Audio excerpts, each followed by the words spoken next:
కానీ అక్క ఏదైనా ఒక్క షో ఉంది అక్క, ఈ టైప్ షో నేను చేయలేదని, యూత్ కుక్కరీ గేమ్ షో అన్ని చేశారు మీరు. యా, కంప్లీట్ గా పిల్లల షో చేయాలనుంది నాకు. ఓన్లీ విత్ పుట్టి పుట్టి పిల్ల, పుట్టి పుట్టి పిల్ల. ఇలాంటి బాగా దున్నపోతు పిల్లలు వస్తున్నారు కదా. ఎంత చిన్నగా ఉన్నాడు చూడు, చిన్న పుట్టి పుట్టి ఇన్ఫాక్ట్ ఇప్పుడే నీతో పెట్టి సుమక్క షో చేస్తాయంట. రెడీ అను, నువ్వు పిల్లల్ని కనాలి రా, కూర్చో.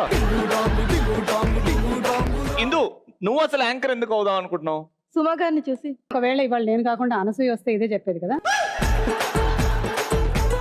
అప్పుడు కూడా సుమ గారనే చెప్పేదాన్ని. సో సుమ గారిని చూసి మా అమ్మ ఒకసారి అనింది అనమాట, ఇందు నువ్వు ఎందుకు ఒకసారి అలా ట్రై చేయకూడదు అని.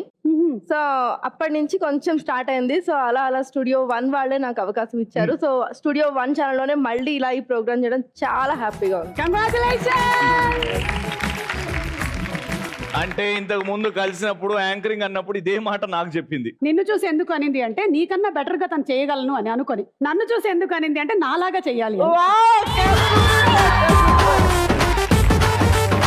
అయిపోయింది, నా క్వశ్చన్ ఆన్సర్స్ అవ్వడం అయిపోయింది. సుమ గారు చాలా జెన్యూన్ గా ఆన్సర్ చేశారు, సూపర్.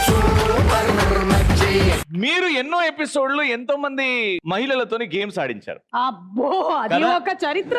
కానీ ఎప్పుడన్నా ఎక్కడన్నా సుమ గారు గేమ్ ఆడడం లేకపోతే పిల్లలతో ఆడడం మీరు చూసారా?